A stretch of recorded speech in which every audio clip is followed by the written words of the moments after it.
Hello Aries, Sun, Moon, Rising, and Venus signs. Kamusta kayo? Sana po'y nasa mabuti kayong kalagayan. Welcome back po sa Star Tarot. Kung bago kayo dito, welcome din kayo. Thank you sa inyong support. I truly appreciate it. God bless you all. Aries, una mensahe ninyo, beware of greed. Hala! Aries, beware of greed. Mag-iingat daw kayo. Kasi, baka nga naman, baka naman sobra-sobra na yan para sa'yo. O ano man ang biyayang yan, ano man ang bagay na yan. No, baka sobra-sobra na, no? So, it's better to share, diba? It's better to share with your loved ones kung ano man ang blessings na meron kayo. So, beware of greed. Yan ang reminder para sa inyo. By the way, Aries, it's the new year already. So, happy new year. May you all have a great new year ahead of you. May you all have a good, bountiful, prosperous, and healthy new year ahead of you po.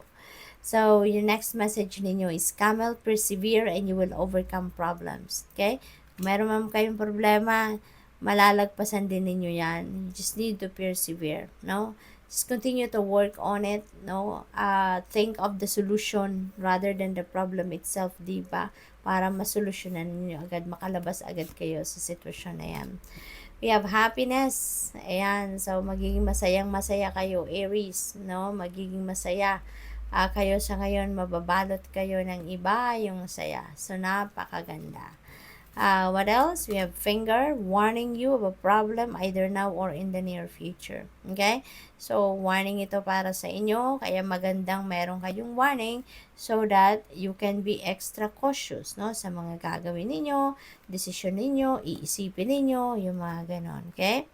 We have not unsuccessful plans. Ayan. May mga plano kayo na hindi magka-come to fruition, no? And that is denial sa inyo ng universe, no? Deny sa inyo 'yan na kung ano man ang mga plano ninyo 'yan, because ibig sabihin that is not the best for you. Hindi 'yan ang makakabuti para sa iyo. Hindi 'yan ang para sa iyo, 'di ba? Ganun talaga. Kapag hindi para sa atin, hindi yan ibibigay ng universe. Sometimes or most of the time din, yung pag-deny sa atin ng kung ano man ang mga gusto natin, that is one way of the divine universe to protect us. 'Di ba? Para hindi tayo mapunta sa isang masama or hindi mabuting sitwasyon, hindi niya papayagan, no? Kung ano man ang gusto natin, kung hindi yan makakabuti para sa atin, hindi niya yan papayagan. So, yan ang sitwasyon ninyo sa ngayon siguro, and rest assured, no, that there is something better that is ginagawa niya or pinagpe-prepare niya para sa iyo. We have vacation. Ayan. So, siguro, you're embarking on a vacation, you're traveling, maaaring ganon, Or baka ito yung kailangan ninyong gawin sa ngayon, magbakasyon kayo. What else? We have marriage. Ayan, may kasalan, no? May kasalan siguro. Baka kayo i-attend ng isang kasalan, or baka kayong ikakasal, or possible din, ang iba sa inyo, baka since meron tayong overcome problems, baka may problema sa buhay may asawa ang iba sa inyo, at yan ay masusolusyonan nyo na, no? Kasi sabi dito, persevere and you will overcome problems, no? So, kung ano man ang problema pinagdadaanan ninyo, no, malalagpasan din ninyo yan. Okay? Pagsikapan nyo lang, pag-usapan, work on it, no? Pasasan ba at masusolusyonan ninyo yan. Okay?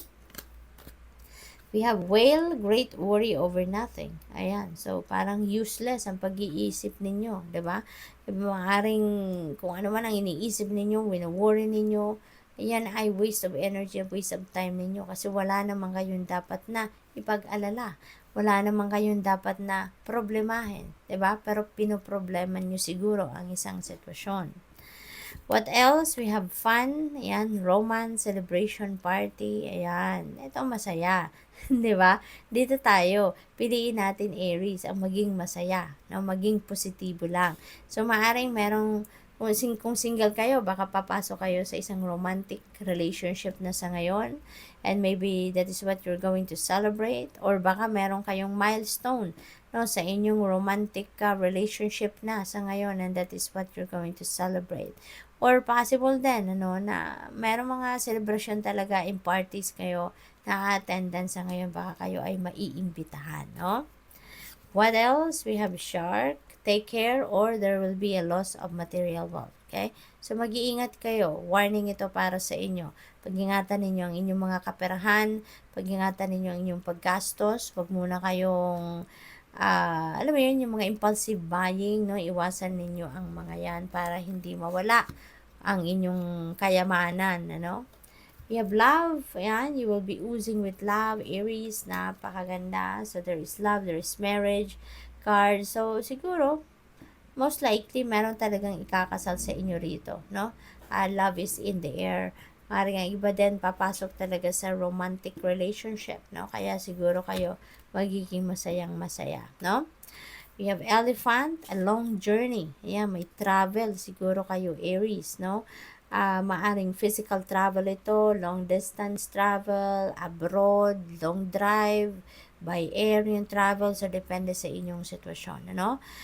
Or maybe mental travel ito, malayo ang iniisip, malayo ang nararating ng isip ninyo, malalim ang iniisip ng iba sa inyo, Aries. Maaring dahil yan dito sa problema, no? Maaring ganun ang ganap. So, what else? We have lobster, ayan, financial pinch. This is a warning for you, Aries, no? Baka magkaroon kayo ng financial pinch kung hindi ninyo mamamanage ng maayos ang inyong kaperahan. Kaya, make sure na pag-ingatan ninyo ang inyong kaperahan. Pag-ingatan ninyo ang pagmamanage ng inyong pera. Okay? Para hindi kayo magkaroon ng financial pinch.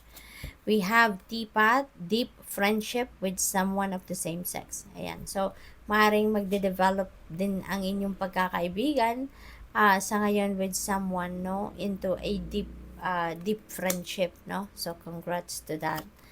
We have gavel. Maaaring meron kayong involvement with the law sa ngayon. Baka violation ito sa batas. Baka meron kayong mga pag-uusap with lawyers, with judge, with